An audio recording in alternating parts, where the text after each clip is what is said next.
اللهم صل على سيدنا وشفيعنا وحبيبنا وكريمنا ومولانا محمد معدن الجود والكرم منبع العلم والحكم وعلى آله وصحبه وبارك وسلم۔ عزیزان گرامی، رب قدیر کا احسان ہے کہ اس نے ہم کو ایمان جیسی دولت سے سرفراز فرمایا ہے، لیکن صرف ایمان لے آنا یہ کافی نہیں۔ اس ایمان کے ساتھ ضروری ہے کہ ہم اس ایمان کو کامل کرنے کی کوشش کریں۔ اس ایمان کے جتنے تقاضے ہیں ان تمام تقاضوں کو پورا کرنے کی کوشش کریں۔ ایمان کے تقاضوں میں سے ایک تقاضا یہ ہے کہ مرد مومن جو ہوتا ہے وہ بہت باحیا ہوتا ہے۔ اسی لیے آقا علیہ الصلوۃ والسلام نے ارشاد فرمایا کہ حیا ایمان کے شعبوں میں سے ایک شعبہ ہے، یعنی بغیر حیا کے ایمان کامل نہیں ہو سکتا، ایمان کے تمام شعبے مکمل نہیں ہو سکتے۔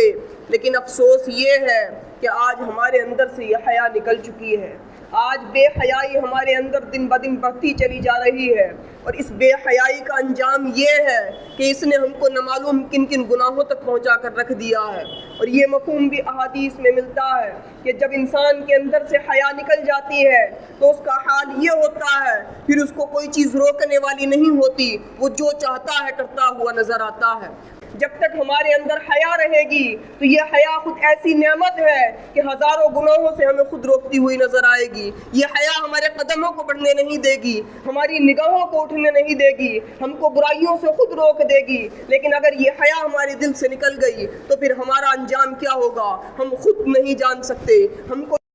عزیزان گرامی کوشش کریں کہ اپنے آپ کو بھی باحیا بنائیں اور اپنے معاشرے کو بھی باحیا بنانے کی کوشش کریں۔ اور یہ حیا صرف ایسا نہیں کہ ظاہر میں ہم اپنے آپ کو باحیا بنا لیں اور باطن ہماری بے حیائیوں سے بھری ہوئی ہو۔ رب العالمین نے ارشاد فرمایا وَلَا تَقْرَبُوا الْفَوَاحِشَ مَا ظَهَرَ مِنْهَا وَمَا بَطَنَ، کہ جو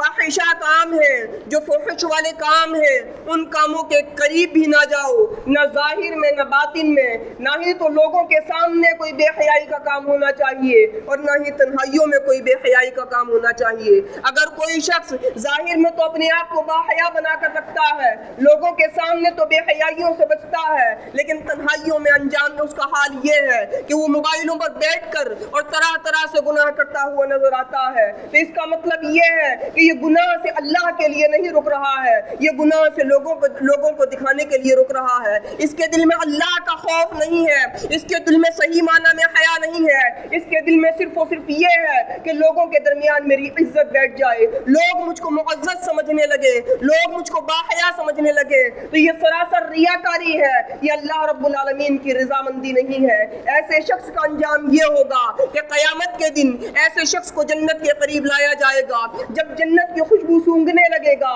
جنت کے محلات کو دیکھنے لگے گا، جنت کی نعمتیں نظر آنے لگیں گی، اس وقت حکم دیا جائے گا کہ اس کو یہاں سے لوٹا کر جہنم میں ڈال دو۔ اللہ اکبر، یعنی جنت کی خوشبو کو بھی اس نے سونگھ لیا ہے، جنت کی نعمتیں بھی اس کے سامنے نظر آ چکی ہیں۔ اب اس کے اوپر کیسی حسرت ہوگی، کیسا افسوس ہوگا، سامنے جنت موجود ہے لیکن اس کو جنت میں داخل ہونے کے لیے نہیں دیا جا رہا، اس کو جہنم میں ڈالنے کا حکم دے دیا جا رہا ہے۔ وہ رب العالمین کی بارگاہ میں عرض کرے گا مولا اگر تو مجھے جنت کو دکھائے بغیر جہنم میں ڈال دیتا تو یہ میرے لیے آسان ہوتا، لیکن تو نے جنت کو مجھے دکھا دیا۔ اللہ رب العالمین ارشاد فرمائے گا اس کی وجہ یہ ہے کہ تو لوگوں کے سامنے تو باحیا بننے کی کوشش کرتا تھا لیکن مجھ سے حیا نہیں کرتا تھا۔ تو لوگوں کی تو عزت کرتا تھا، ان کا تو خیال رکھتا تھا، ان کے سامنے تو بے حیائیاں نہیں کرتا تھا، لیکن جب تنہائی میں آتا تھا تو تیری بے حیائیاں نظر آتی تھی۔ تو عزیزان گرامی اگر کوئی شخص لوگوں کے سامنے تو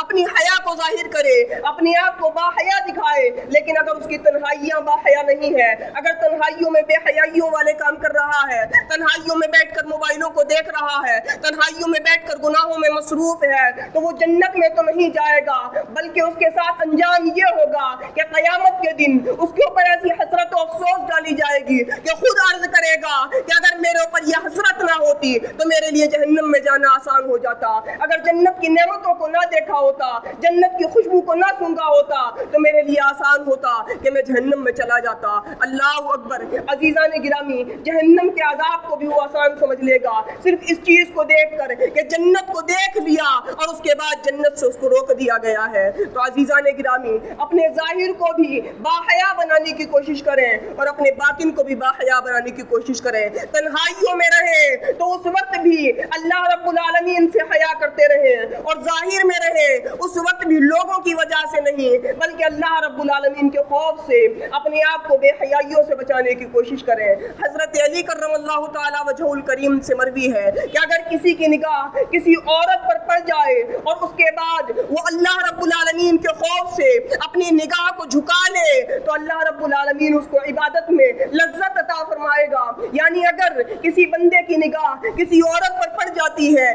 بلا اختیار کسی عورت پر پڑ جاتی ہے, بلا ارادہ کسی عورت پر پڑ جاتی ہے اور اس کے بعد اللہ کے خوف سے اپنی نگاہ کو جھکا لیتا ہے, اس عورت پر اپنی نگاہ کو جماتا نہیں ہے, گناہ کا ارادہ نہیں کرتا ہے, اللہ رب العالمین کا خوف اور خشیت اس کی نگاہ کو جھکا دیتا ہے, تو گناہوں کی تو لذت کیا ہے, ذرا سی دیر کی لذت ہوتی ہے, اس کے بعد حسرت و افسوس ہوتا ہے, لیکن اللہ رب العالمین اس کو عبادت کی لذت عطا فرما دے گا, عبادت میں مزہ عطا فرما دے گا, وہ عبادتوں کی لذت محسوس کرے گا. تو عزیزان گرامی, اپنی نگاہوں کی حفاظت کرنے کی کوشش کریں. پہلے دور میں تو صرف بازاروں میں جا کر اور روڈ پر جا کر بے حیائیاں ہوا کرتی تھی, لیکن افسوس آج ہم تنہائیوں میں بیٹھ کر بھی بے حیائیاں کر رہے ہیں. آج ہمارے ہاتھوں میں جو یہ موبائل ہے اس نے ہم کو انتہا درجے کا بے حیا بنا ڈالا ہے, اس نے ہمارے دل سے عبادت کی لذت کو ختم کر دیا ہے, اس نے ہم کو عبادتوں سے دور کر دیا ہے, اس نے ہمارے دل کو سیاہ کر ڈالا ہے.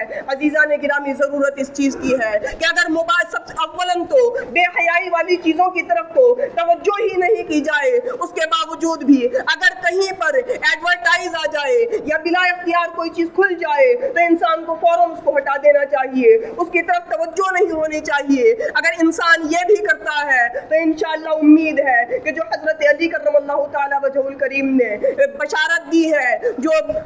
حضرت علی کرم اللہ تعالی وجہ الکریم کی روایت ہے کہ انسان اگر کسی بے حیا عورت کو دیکھ لے اور اپنی نگاہ جھکا لے تو اگر کسی کے موبائل میں کوئی غلط تصویر آ بھی جائے فوراً اس کو ہٹا دے تو انشاءاللہ تبارک و تعالی اس کا انجام بھی یہی ہوگا کہ اللہ رب العالمین عبادت کی لذت عطا فرما دے گا. تو عزیزان گرامی, اپنے موبائلوں کو استعمال کرتے ہوئے صرف یہ دیکھنے کی ضرورت نہیں کہ ہم تنہائی میں بیٹھے ہوئے ہیں, صرف اس چیز پر توجہ کرنے کی ضرورت نہیں کہ ہم کو کوئی دیکھنے والا نہیں ہے, بلکہ اپنے دل میں اپنے رب کا خوف پیدا کرنے کی ضرورت ہے, اپنے رب کو یاد کرنے کی ضرورت ہے, رب العالمین کے لیے گناہوں کو چھوڑنے کی ضرورت ہے. اگر رب العالمین کے لیے گناہوں کو چھوڑا تبھی ہم کو نجات مل سکتی ہے, باقی لوگوں کی وجہ سے کام کرنے سے آخرت میں نجات ملنے والی نہیں ہے. اسی طریقے کہیں پر بھی گھومتی رہیں, ہماری بیویاں کہیں پر بھی گھومتی رہیں, ہماری بچیاں کہیں پر بھی گھومتی رہیں, ہم کو کوئی احساس نہیں ہوتا. ہماری بچیاں لڑکوں سے دوستیاں کر رہی ہیں, ہم کو احساس نہیں ہوتا. ہماری غیرت بیدار نہیں ہوتی, غیرت مر چکی ہے. لیکن اللہ اکبر, یہ صحابہ اکرام ہے کہ اگر اپنی بیوی کو کسی کے ساتھ دیکھ لیں تو ارشاد فرماتے ہیں کہ سر قلم کر دوں, اور سرکار دو عالم صلی اللہ علیہ وسلم ارشاد فرماتے ہیں اس سے زیادہ غیرت میری ہے, اور مزید ارشاد فرماتے ہیں مجھ سے زیادہ غیرت مند اللہ رب العالمین ہے. اللہ اکبر. اب عزیزان گرامی, اندازہ لگائیں کہ اگر ہم کسی اللہ کی بندی کے ساتھ گناہ کا ارادہ کر لیں تو اللہ رب العالمین کی غیرت کیسی ہوگی. اگر کوئی بندہ اپنی گھر والیوں کو کسی غیروں کے ساتھ چھوڑ دے اور اس کو پرواہ نہ ہو تو ایسی حالت میں اللہ رب العالمین کی غیرت کا انجام, اللہ رب العالمین کی غیرت کیا ہوگی. تو عزیزان گرامی, ضرورت اس چیز کی ہے کہ ہم اللہ کا خوف اپنے دل میں پیدا کریں, اللہ رب العالمین کی خشیت اپنے دل میں پیدا کریں, اور اپنے آپ کو بے حیائی والے کاموں سے, گناہوں سے, بدنگاہیوں سے بچانے کی کوشش کریں. اللہ رب العالمین سے دعا ہے کہ ہمیں سننے سے زیادہ عمل کرنے کی توفیق عطا فرمائے.